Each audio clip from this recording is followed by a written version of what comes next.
Well, good morning, everyone, and thank you for taking time out of your businesses to join us today. My name is Clive Kirkpatrick, and I'll be your MC for today. Just a little bit of background on me. Previous to this current role, I was running the VOW Wholesale Aggregation Group and also Yellow Brick Road, the franchise business. Prior to that, I ran the St. George Group brands in third-party distribution. So it's hopefully we can give you some thoughts today or thought provokers to help you with your business. It's going to be a busy couple of years for all of us. And once again, thank you for joining us. So today we'll happy to take any questions through this session. There's a side chat bar, if you could use that, please, and we'll take questions at the end. And also, if you haven't already, we suggest changing to gallery view so you get to see the three of us together. We're also recording today's session, and we'll also be recording the questions and answers session. And we'll be sending that out to all attendees. So take some notes, but you'll have us to, or the recording to refer back to. So today's topic is why private lenders are key to your success and growth in 2021. And with that, I'd like to introduce our first panelist, which is Alan Greenstein. Alan is the CEO of Zagga. And Alan's going to run us through what the future looks like for private lending. And then I'll also introduce Tom Cranfield, who's also with us from Zagga. Tom, I'll give you a fair bit of detail on Tom's background, but he certainly can give you some ideas or scenarios on where we've been able to help customers in the past and how we think we'll be able to help in the future. So with that, I'd like to introduce Alan Greenstein. Alan, welcome. Thanks, Clive. Thanks for taking the time. Welcome to everybody who's joined the webinar this morning. Thank you to you for taking the time. I hope you found the content will be interesting. I've been asked in this section of the webinar just to kind of plot where commercial lending and where the property market is today. Obviously, I'm speaking from a highly personalized point of view, and it would be very good to get some feedback from the audience out there. If you just use your chat button, please tell us whether what I'm saying is different in your experience or the same in your experience, and we'll try to pick that up and build that into the presentation as we go. I'd like to ask you all just to cast your memories back 12 months ago. It's almost a year since we first started talking about COVID-19, and it's become probably the most used phrase in our lexicon in the last year. If you go back those 12 months, there was panic in the market. Overnight, businesses were shutting down and standing down all of their staff. Tens of thousands of jobs were put on hold almost overnight in Australia. JobKeeper came out, people stopped working, people started working from home, kids didn't go to school. The world as we knew it then actually changed materially, and the world as we go forward will probably change materially as a result of some of those COVID consequences.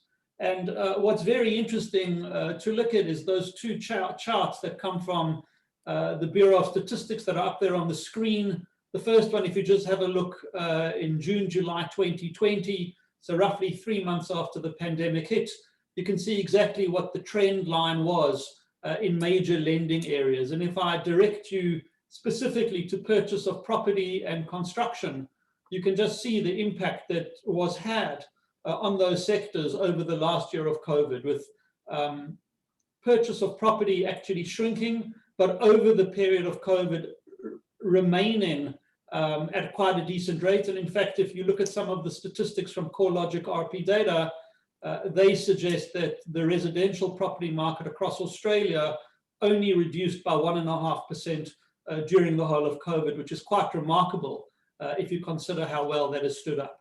And then if you look at construction, construction has actually shrunk quite significantly, which is interesting if you consider that during COVID, construction was one of the few industries that was allowed to continue almost uninterrupted during the pandemic and during the lockdown. Moving then just to Australian business lending rates, you can see just the impact of small loans on small business and large loans on large business. And as we know, while the banks were motivated to lend money on behalf of the government to those people who qualified for those special packages and concessions, we also know that there were many small businesses as well as some large businesses that were forced either to shut down or go on to short hours or short staff or do all of those things. So I think we can safely say from a COVID point of view that the impact on COVID, certainly on commercial real estate debt and equity markets, was probably the strongest we've seen since the GFC. Equity markets became a complete roller coaster, and I'm not here to advise on equity markets or pontificate from an expert point of view of those. I'm just really telling you what we've all read in the newspapers. But equity markets have been a roller coaster, and we certainly saw during the course of last year lots and lots of money exit those markets looking for a safer haven. Of course, on the other side of that, we've also seen interest rates decline probably by over 2.25% over the last 2 years, but certainly by 1.5% over the last year, to the point where we now have a cash rate that is just 15 basis points. And if you're one of those people who's relying on interest income for your monthly income, then clearly those reductions in interest rates have impacted you quite seriously. On the other hand, we've also seen those reductions in interest rate convert into a much lower cost of borrowing for resi homeowners and investors. So what certain bank customers are losing on the one hand, bank customers are gaining on the other hand. What we're hearing in the market, and it would be interesting if you could share with us what your thoughts are, is that 49% of brokers, commercial brokers, are expecting to write more commercial investment property loans over the next 6 months. Certainly from the market activity that we are monitoring, there is a lot of market, there seems to be a lot of money around, there's certainly lots of opportunities out there, but we're also seeing that money is becoming cheaper. But we're also seeing in the market that commercial and business finance brokers, while becoming increasingly optimistic about business for 2021, are also suggesting that the volumes of that business are actually going to be lower than previous years. So where are we today in summary then? Well, we're a year on from the pandemic. I think we can all see light at the end of the tunnel, and we don't think that that's going to be an oncoming train. We're beginning to get back to work in a way that we're used to getting back to work, although I think we're all banking on the fact that we're not going to be spending 5 days a week in our offices anymore, maybe 4, maybe 3. We're seeing people move much further away from CBD areas into more rural or regional areas because they feel they can get better quality of life there because of the fact that they're not going to be working every day from the office. Access to cheaper money seems to be on the cards for lots of people, but access to cheaper money for businesses and for commercials may not be as easy as it was in the last couple of years. And certainly the evidence we're seeing today is that banks haven't really opened up as much as perhaps they should have in those areas. We're definitely getting more confident. Interest rates are going to stay low. Reserve Bank Governor Philip Lowe, no pun intended, has said that he's going to keep those rates as low as he can until 2024, although the bond market is pricing in the fact that interest rates are going to go up. So it's quite hard to determine where we are there. Equity markets have definitely rebounded, but we're also seeing huge swings around those. And I guess, you know, while we're filled with confidence, we're also filled with uncertainty insofar as where the market is. From an Australian point of view, we seem to have navigated the pandemic exceptionally well. From an economic point of view, we seem to have come through, I don't want to say unscathed, but certainly much better than others have come through.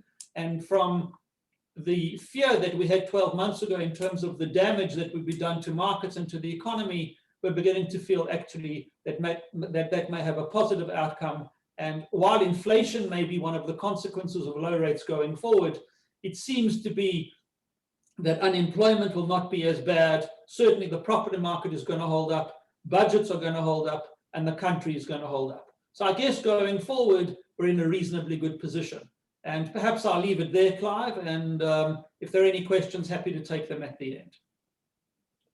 Right, thank you, Alan. I guess the other thing to talk about is the current lenders. And where you see them positioned.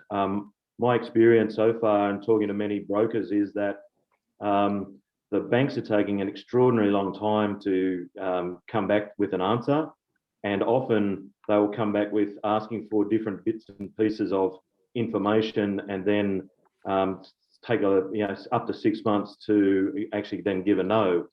I've also heard that many of the banks are focused now on doing reviews rather than new business. So do you still see that the traditional lenders are a roadblock for commercial loans? Yes, absolutely. And perhaps just on that score, we can maybe move to the next slide. I think the chart we have over there just kind of spoke to the fact that, lending volumes are down. But in terms of are traditional lenders a roadblock? I agree with all of your comments. I think that as far as that is concerned, I mean, the comments I'd like to make perhaps on this subject, really, of necessity, one has to generalize over here. You can't really get down to specifics. Every bank is treated on a different basis. All customers are slightly treated on a general basis. But we've been watching this market for quite a long time now, and speaking from a general point of view and based on our own experience, there's no doubt that banks haven't eased up. While the challenges that banks may present to their borrowers may differ from bank to bank, I think many of these can probably be generalized and described across a bundle of reasonably common ailments or ills. Certainly that's what we hear from our customer base. And I think the fact that lenders are a roadblock, traditional lenders are a roadblock, is evidenced by the fact that we're now seeing private lenders and second-tier lenders beginning to take away a reasonable chunk of the business that was previously kind of the uncompeted space and constituency of the larger banks. So I guess just in terms of the couple of examples you referred to over there, yes, they are a roadblock. Why? What are the reasons? From our point of view and what we're seeing, I mean, during the pandemic and even before the pandemic, I think most of us have forgotten what happened before the pandemic. But for a year before that, we probably had the fallout from the Royal Commission into banking. And before the fallout of the Royal Commission into banking, we had all of the banks under severe pressure from APRA in terms of who they could lend to, how much they could lend. And there was a lot of regulatory downward pressure on the banks to bring their books down, not only across their resi home loan books, but generally across their markets. And moving from pre-Royal Commission to fallout from Royal Commission and then into the pandemic, I think just really left the traditional lenders as hares in the floodlights, completely frozen in the middle of the road, not knowing whether to move forwards or to move backwards. And as you said, from some of them just adopted a policy of no new to bank. So if you'd never been in the bank before, they certainly weren't going to let you in. Secondly, lots and lots of limits were reviewed and in many cases were changed. Thirdly, credit policies were changed on an almost daily basis. So it became very, very hard for people to predict what was happening. I know of one instance where, one of the banks decided almost overnight that they weren't going to do any commercial development under $5 million or over $20 million. So if you were one of those customers of theirs who previously enjoyed business under 5 or over 20, the fact that you'd had a long track record with them meant nothing. So you also have the difficulty of being a square peg in a round hole. If your credit application doesn't fit the bank's specifics absolutely, if there's any deviation in either way, it's very, very hard to get the bank to change its mind. And then, as you mentioned, you have these other issues around timing and around accessibility. I remember when I was a banker many, many years ago, and I spent about 30 years in the banking industry, you had a reasonable chance of talking to a credit manager, and you had a reasonable chance of the credit manager actually coming to have a look at the opportunity, whereas today it's very hard to find the credit manager, and it's very seldom that they go out and look at the opportunities. Secondly, authority lines, approval lines in banks are now very long.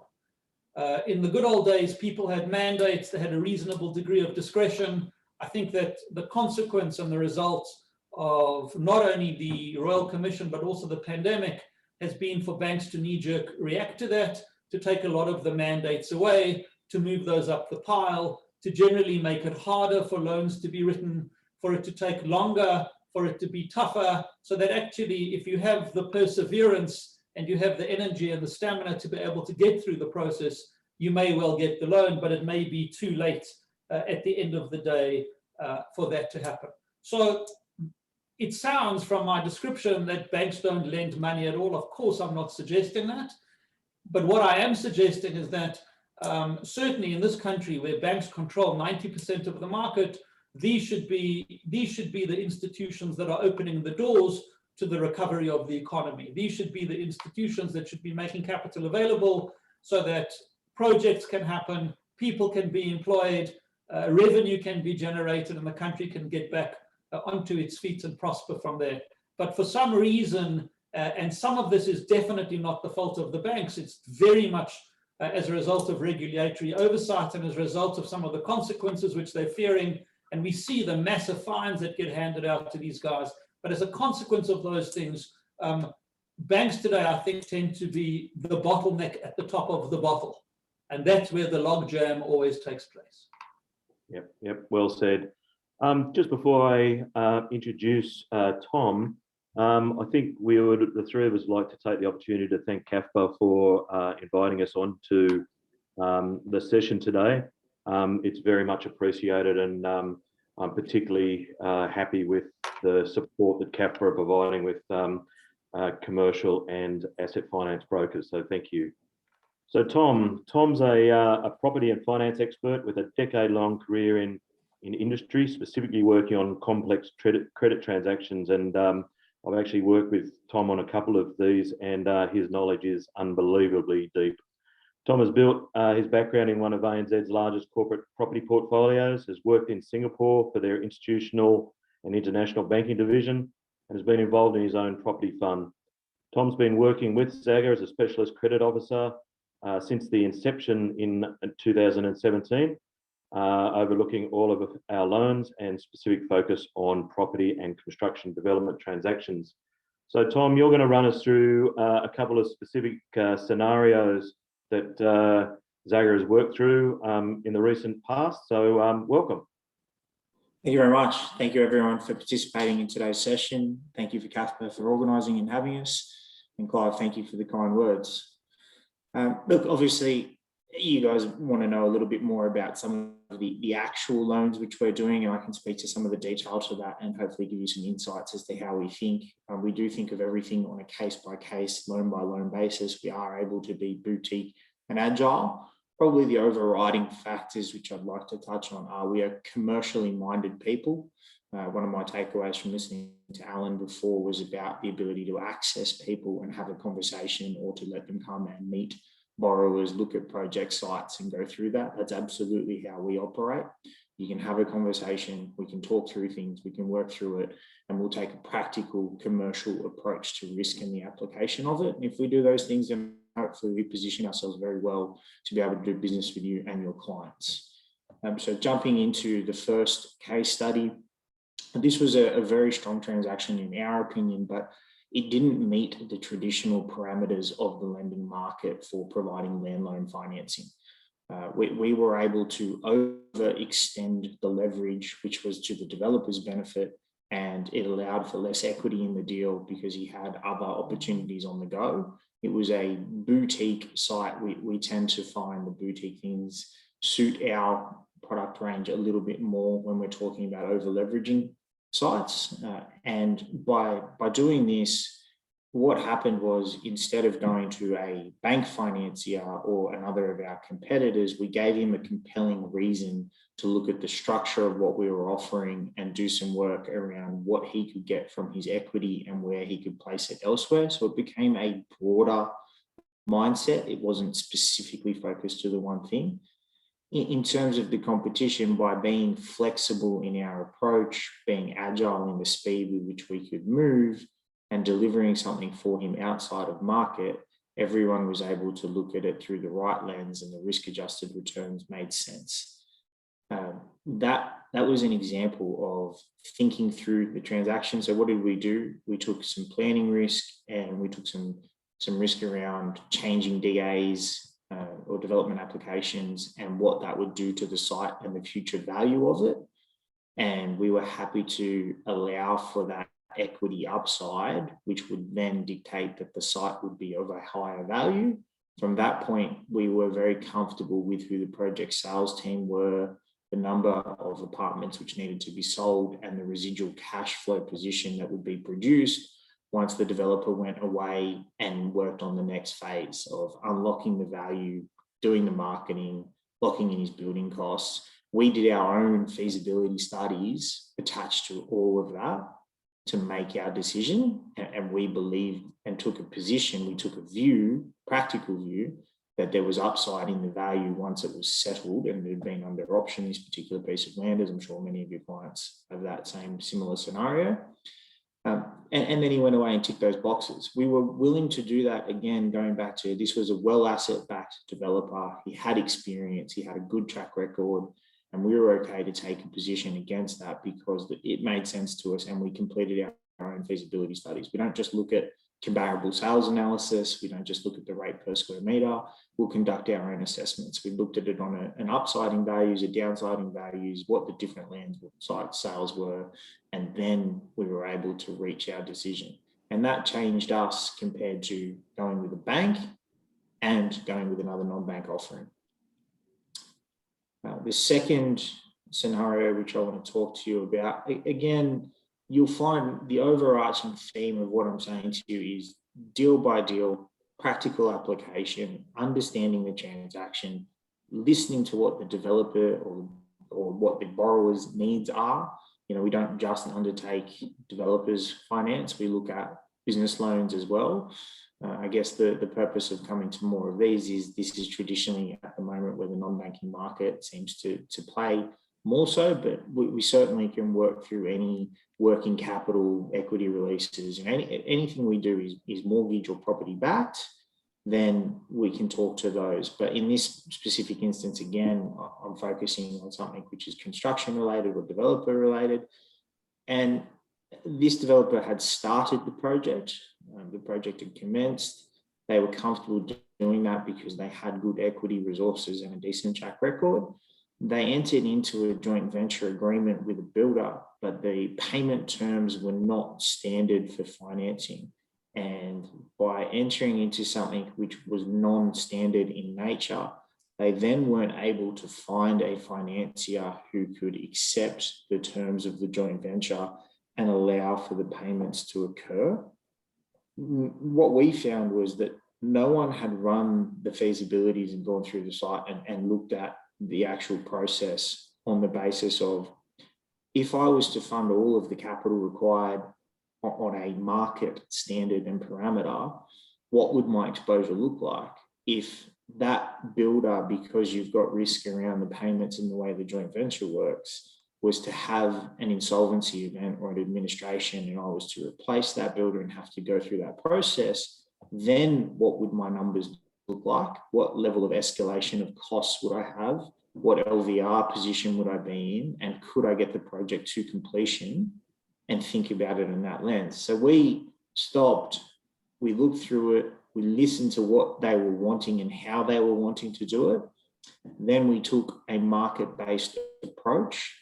And once we took that market-based approach, we then took some distress scenarios into consideration. We escalated costs, we reduced values, and we thought that no matter what way we cut that up, we would always be able to get the project to completion. The developer would be able to realise on the pre-sales, he could sell further stock, and they had a track record of being able to deliver projects. Once we got ourselves comfortable around all of those parameters, then we revisited the actual joint venture and the terms of it, and then looked at, if we fund it on the basis of how they've agreed to actually do their project, well, how does that look like for us? Where we differed was every other financier wanting to be at market. We saw the risk as you're leaking capital out of the project, and any developer who gets access to surplus cash flow is going to go and use it elsewhere. So if something does go wrong, you've actually overexposed yourself rather than protected yourself. So we took the practical view of, if we do it their way, then what does that look like? That presented and worked for us. Then we said, well, we'll withhold the money and do it their way. And if we do it at market, then what happens? So all ways and all angles based on as-is values, as-if complete values, escalating costs and reduction in values, we couldn't see a way that the transaction wouldn't work. We're now out of that transaction and it worked really well. What happened was, instead of taking bank options or looking at, alternatives, we were the only ones who turned up at the table who'd actually considered and then practically applied what needed to happen. And so we separated ourselves from the market by taking that approach. And it's meant that we've done 2 more transactions with that same developer, which have been easier transactions, which anyone would want to do, but we've proven the track record of being able to deliver for them. And now they like what our offering is, and we're able to repeat business with them, which is great. The third case study, which I'll speak to, again, as I say, we do undertake all different types of property or mortgage-backed lending. It can be for any businesses, working capital needs. It can be for acquisition financing. It can be anything to do with business acquisitions, as long as there's the equity and security there. But again, I'm focusing on what we see as the most common parts of the market. So for us, the first example is talking to you about land banking and how we can apply our mindset to land banking in different structures. The second one is a direct construction financing. And the last piece is residual stock financing. Now, I'd be surprised if those 3 things aren't covering the majority of where your non-bank work is going at the moment. So hence the focus on that. In this instance, the residual stock financing, I think we issued 5 different variations of the structure when we worked it through. We were competing with 3 other lenders the whole time. We didn't end up being the lowest cost for the developer. We do know them quite well, which helped to build that relationship. I find quite often, through us being in the market all the time, speaking to the valuers, quantity surveyors, financing a number of projects, having those direct connections where we can find out about them and they can find out about us and ask questions, does help build relationships. It's very important that your clients feel comfortable with us and our processes and who we do. It works for the same in reverse. We absolutely want to go and do our due diligence around them. We'll be asking you about who was the last financier, who was the last quantity surveyor, who do they use for valuations, who are the consultants, and we go and speak to those people. And that came to the fore in this transaction by having commonality between all of us that helped build that relationship very quickly as we look to establish the business relationship. And as I say, we then went through 5 different variations. I think we went through 3 term sheets. All of that work was done with no commitment fees or mandates. Our process is that we will always get all of the information up front. We don't want to muck you or your client around. We'll make our initial decision based on the right level of due diligence being completed, and then we commit to transactions from the term sheet stage. And here, what changed or differed was our ability to take a view on releasing equity to meet working capital needs for the rest of the group's projects. So we agreed to a position which gave us a commencing spot. It allowed for the refinance of their construction facility from a higher cost to a lower cost alternative. That obviously suited them. They put money back in their pocket. And then as they sold down, we were able to release a portion of the money out of every sale to help them fund their other projects. They had worked out their cash flows on their projects and their timelines. We had worked out where we could comfortably sit from a leverage position as we worked the facility down, but we were happy to do it in a way that gave them a structure that worked to the group's needs. That was what differentiated us to everyone else, was our starting position, the way that we went through the facility, and the covenants which we actually put around it. And the covenants that we put were ones that we were comfortable with having established who they were and what they operate at. So, we can be flexible around rates of sale. So we can be flexible around the amount of interest capitalization that sits inside a budget. We can be flexible around letting sales proceeds pay for future interest capitalization, stretching that. We can help with releasing equity for working capital needs. So effectively, again, it comes back to the practical application of risk. We always need to protect ourselves in terms of the capital stack as a senior debt provider. It's not our position to be exposed to the greatest amount of risk, but we're happy to be very sensible and logical around what is correct risk, what's risk that's acceptable to us. We price for that risk. we're well aware of what the market is, we're in the market all the time, and if we can then do that, then we can work through structure. In terms of structure, those covenants, again, it's a negotiation. So the fact that you can speak to us, you can get us out, we can speak directly to your clients, and we can work through all of that, those are the things that we think will always benefit you. And then from that perspective, we think that our track record, our reputable name, and the way that we are compliance driven and focused will be the thing that helps for your clients, because a lot of what we do are fringe or what were previously core bank clients who now, due to market circumstances, are finding themselves operating in the non-bank space for the first or second times. So we like to give all of that as well. So I hope, and I'm happy to answer any questions you have, whether it be on these 3 case studies, whether it be separately, or whether it be other things that you've got in your particular mind today. I can answer and speak to any questions that you have, but hopefully that helps you understand the way in which we think about things and our diligence processes. Great, thanks, Tom. That certainly has generated a couple of questions, so we'll go through those at the end.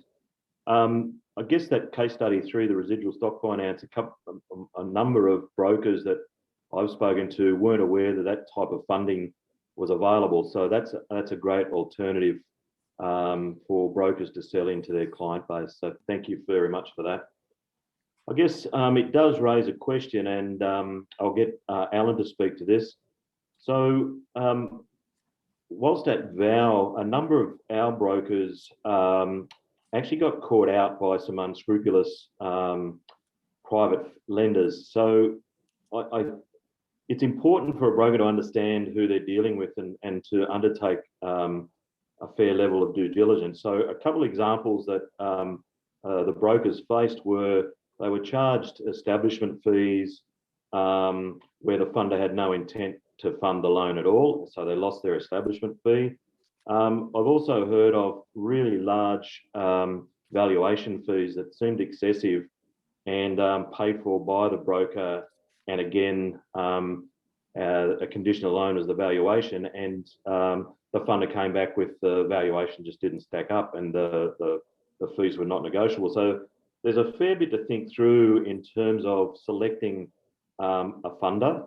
So Alan, could you talk us through Zagga specifically and why you see Zagga as a credible alternative funder? Thanks, Clive. I'll do that with pleasure. And just also thanks to Tom for his insights into the loans. Hopefully from Tom's presentation, as brief as it was, you would have picked up just the very, very deep knowledge and expertise that abounds amongst our credit team. And in Clive's case, he also happens to be the responsible manager on our credit license. So we really have a massive depth of resource and experience that underpins our decision making. So just in terms of Zagga, and I'll deviate from what you see on the screen just a little bit, because I'd like to start off by answering the question that I always get asked, and that is, why are you called Zagga? And it's a long story, but Zagga actually hails from a small business in New Zealand, which started in around 2014, and it was called Lend Me. And when we wanted to start Zagga in Australia, we found that the name Lend Me belonged to a resi mortgage broker somewhere in Western Australia. And Lend Me was precluded from us. And during a workshopping session one night, just speaking about the Zagga business process and the strategy, which was really all about, zigzagging around the banks, we came up with the name Zagga. And we came up with the punchline, which was really, why zig when you can Zagga? And I guess that just in talking about why Zagga is a credible alternative to one of the traditional lenders, I guess the answer to that is, why zig with one of those traditional lenders when you can Zagga with us?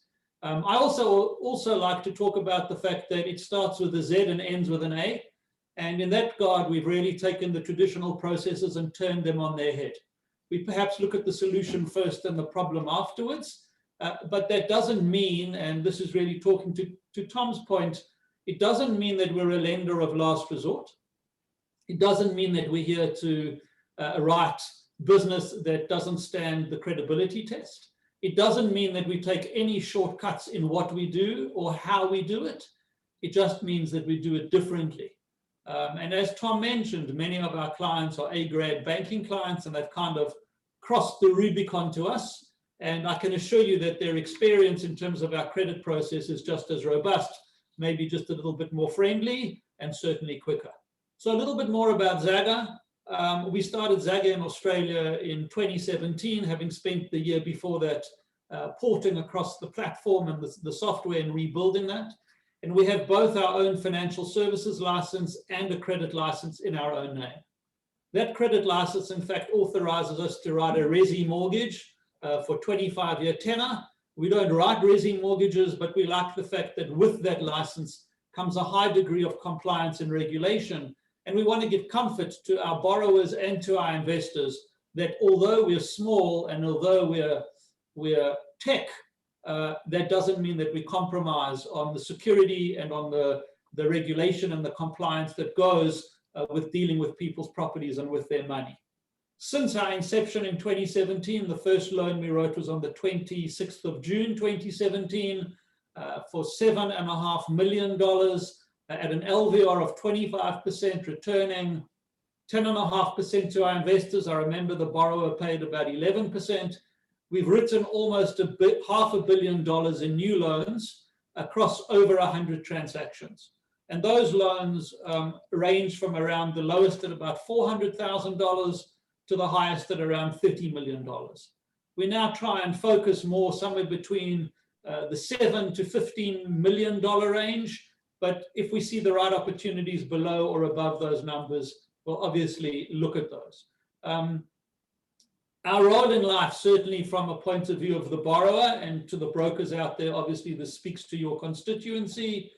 We want to offer credit-worthy borrowers an opportunity for flexible and transparent funding across multiple loan types, as long as we can get security of real property.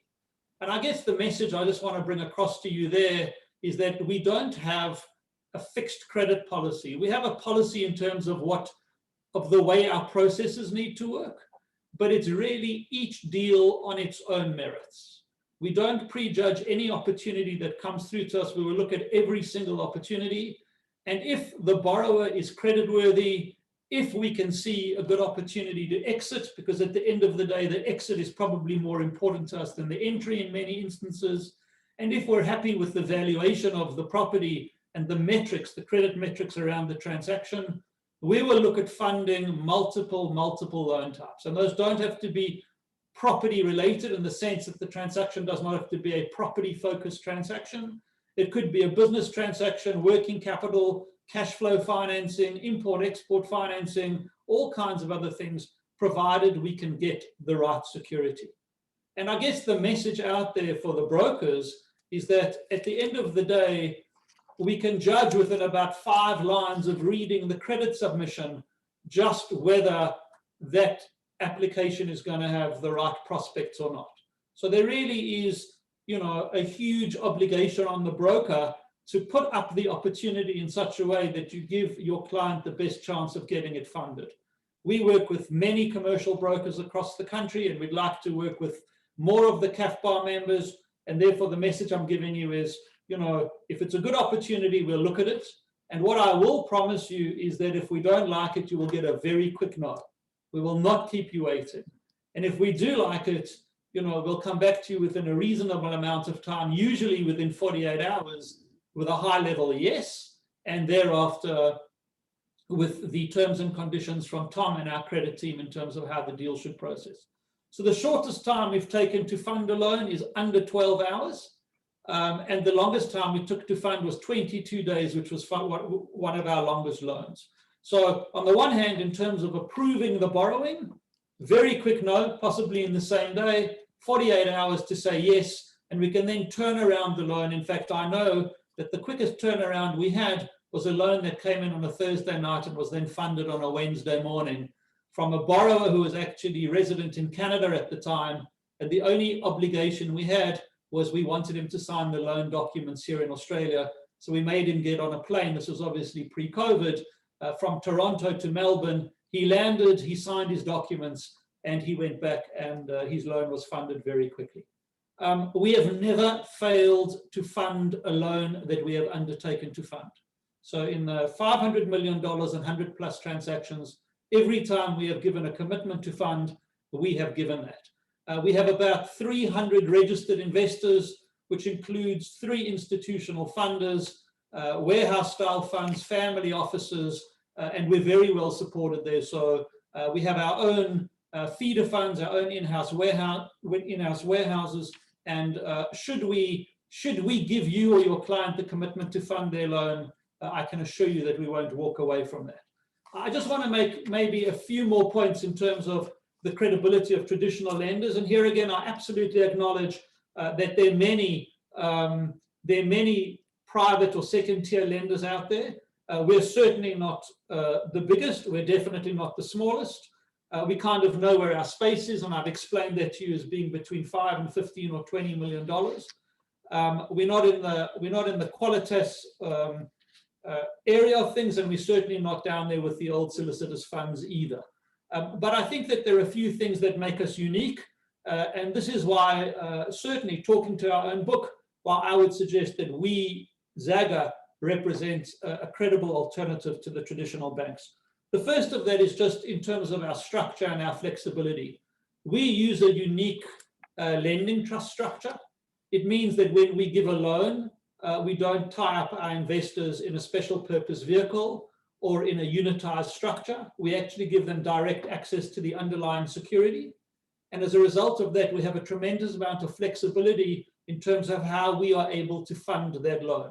From a borrower, they sign one facility agreement, they have the assurance of their money, but behind the scenes, we have multiple ways in being able to fund that and multiple opportunities to make sure that the borrower gets the money they want.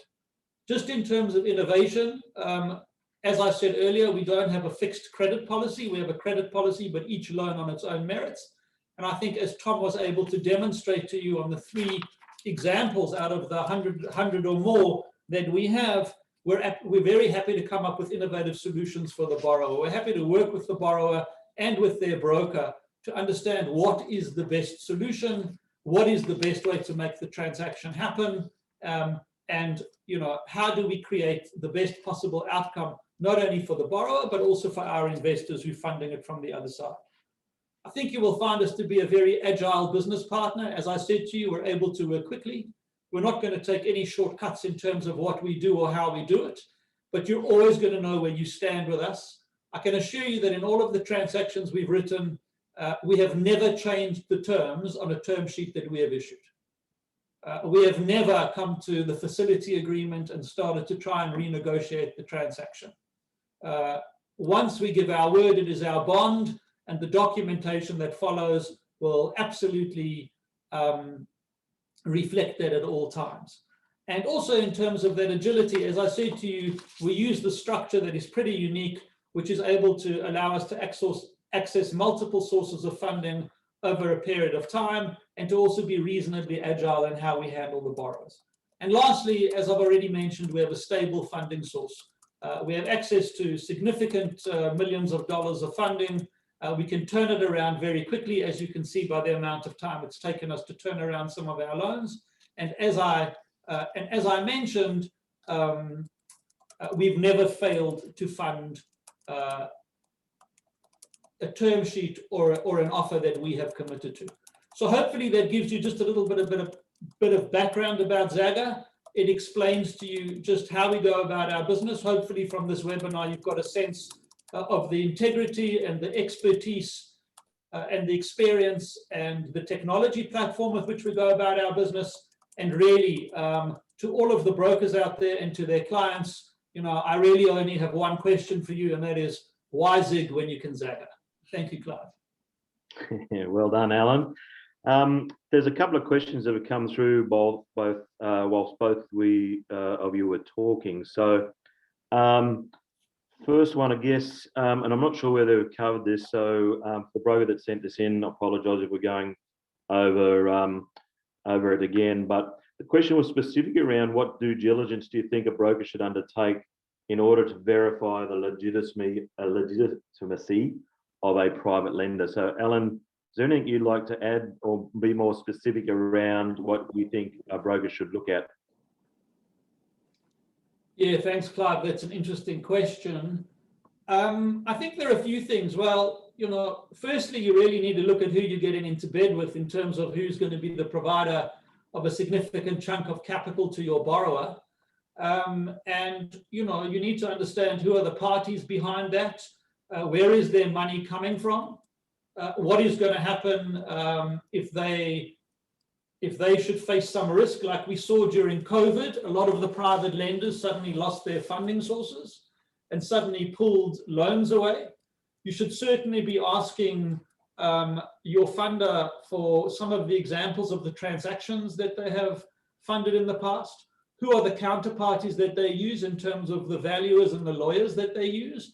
Because that's always a good insight into the kind of people you're dealing with from an integrity point of view. You should perhaps ask to see a copy of a facility agreement of a previous loan, obviously with the salient information redacted, just to kind of see the kinds of terms and conditions that would happen in there.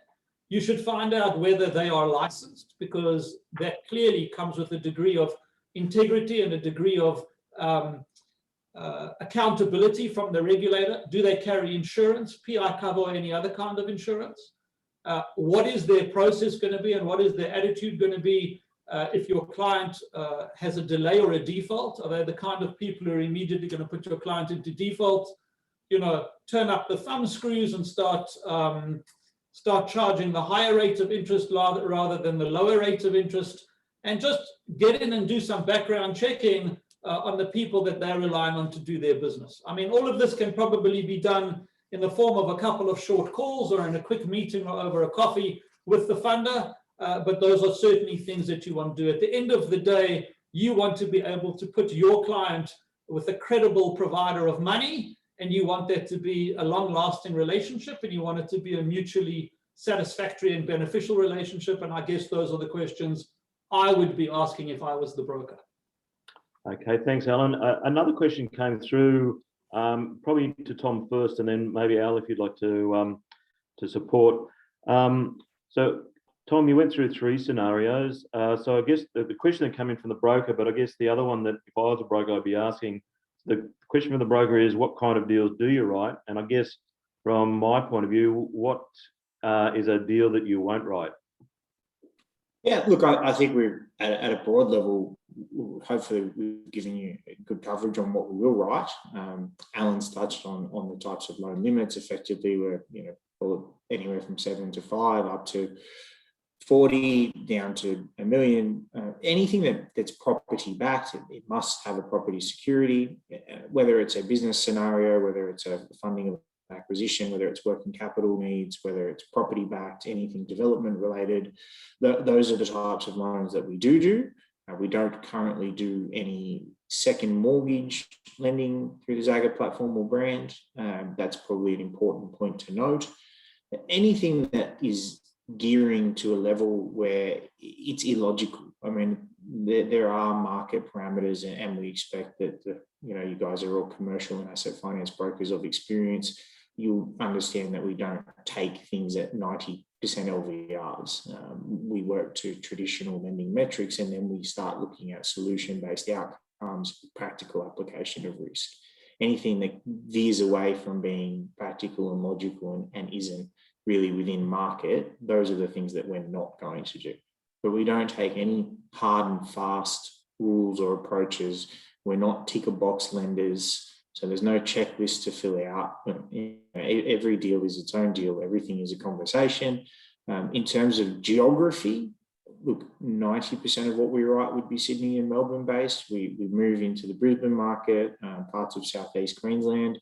Very rarely would we be doing things in outback New South Wales or the top end of Adelaide. So metropolitan areas, and then as you would expect from there. I think that's hopefully at a higher level what we will and won't do.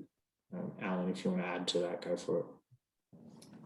I'll only add 2 things, and I guess one of them is we're really not good on agriculture or agribusiness, so please don't bring us wine farms or fruit farms or things like that. And the other one is we're really not good on highly specialized assets like mines or quarries. So we're probably not going to do that. But other than that, and as Tom has explained, we'll take a reasonable look at everything. Okay, thank you. Another question is, what tips would you offer brokers who want to lodge a loan application for their client with Zagga? And what should they cover in their application to avoid rework and speed up the turnaround time? Sure, I'll start. We would like to know the financials of the borrower. These will be the general high blanket rules. The financials of the borrower, the amount of capital which is being sought, who the current lender is, if there is a current lender, and what the outstanding balance would be on the loan. Details of their experience either in running the business, or if it's in property development, then the experience they have with developing. A copy of their asset and liability statement evidencing all of the assets. If it's a group and there's multiple entities, then a group asset and liability statement. If we're lending for business purposes, then give us an overview or purpose of what the money is being lent for, how it will be lent, how we will recover the money, so what the proposed exit is, what the proposed purpose is, when the money is required, how long the money is required for, the amount of money that's required for the property development transactions, then the experience or track record they have, the details of the builder, if they've engaged a valuation or quantity surveyor's report, provide those. If they've engaged a builder, what the cost of the building is, ideally a feasibility study, which would outline the statutory fees, professional fees. And if they, on the other things for business related lending where we're taking a property, if they have a previous valuation and some of that, it speeds up the process. So quality information flow, good information flow allows us to be much more efficient. It does avoid the rework. We're very much looking at how are we going to get back the money? How much money do you want? Why do you want the money? How will you use the money? And then looking at the details of the transaction, each individual transaction. So the information on the transaction itself covered off by experience and details of the business, the operating business, and their personal asset and liability positions. Okay. Anything to add there, Al? No, I think Tom's the credit guy. He knows what he wants. He said it well enough. Okay, another really good question here. Recent stats have showed that smaller lenders have closed the gap on larger lenders, particularly during COVID. I think you touched on that, Al. And as larger lenders reduce their exposure and their credit appetite around commercial property in particular. So do you expect the larger lenders to come back into the market? And if so, how do you think that might affect smaller lenders going forward? I'll take that. It's an excellent question. Thanks for asking it. I think the answer is this. During COVID, the smaller lenders have, I think, established that they have a legitimate, credible role in the market, that they are a reasonable participant in the funding cycle and that they can add value to that funding cycle. So, whereas I think there was a lot of stigma against some of the second tier and private lenders previously, the situation post-COVID is that those private lenders are now legitimate market participants. And we can see that by the fact, even in our own business, of the kind of borrowers that are now coming to do business with us. Will the banks fight back? Of course the banks are going to fight back. Even if we get as much market share as we can as small lenders, the banks are probably always going to have, 95 or 90 or 85% of the market. And the banks have access to huge amounts of capital, which the privates don't. But I think what's going to happen is that there's going to be an interesting symbiosis between the larger lenders and the smaller lenders in terms of how this works. And that is that the one thing that the banks are never going to be able to do, and I'm going to say this authoritatively because I've been in banking for 35 years and somebody who's been in banking for 70 years will say the same, the banks are never going to be able to move quickly, ever. Yeah. And if you're a borrower, you want your money quickly. And there is a time value of cost to your borrowing. And at some point in time, you're going to say, well, if a private lender will give me the money, I'm going to take the money now, and if a larger lender takes me out later, that's fine, and we're very happy with that too. So I think that we're going to come to the point, whoever asked the question, we're going to live in some kind of peace and harmony. We're going to compete with one another, but we're both going to proactively and constructively contribute to the funding cycle. Yeah, I guess the key thing is for brokers and clients, there is increased choice for funders. I guess we're just about to wrap up, but we do have a fantastic question which helps me segue into the close, and that is a broker says, I've got a scenario to run past you, so obviously we've resonated so far. How best do I do this? So Al, I've got up a slide that tells the brokers where to contact, but any other tips you'd like to provide? No, very easily. Flick us an email, make a call, talk to us over the phone quickly. We'll ask you more information. Send us the credit paper, and we'll turn it around as quickly as possible. We make ourselves as easy to get in touch with as we can, and those are probably the two easiest ways to do it. All right, thank you. We've just run out of time, so thank you to all the brokers that dialed in today. If you've got any further questions, please get in contact with us. I hope we've provided you with some examples and help you to grow your business into the future. Again, we're proud to be a gold affiliate member of CAFBA, and we'd like to thank CAFBA for allowing us to run the seminar or the webinar today.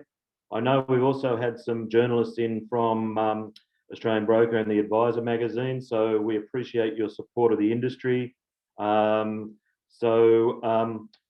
forward to a great 2021 and 2022. And just a reminder that all the webinar content has been recorded and we'll send out to all participants. So thank you everyone for joining us. Enjoy 2021. Cheers.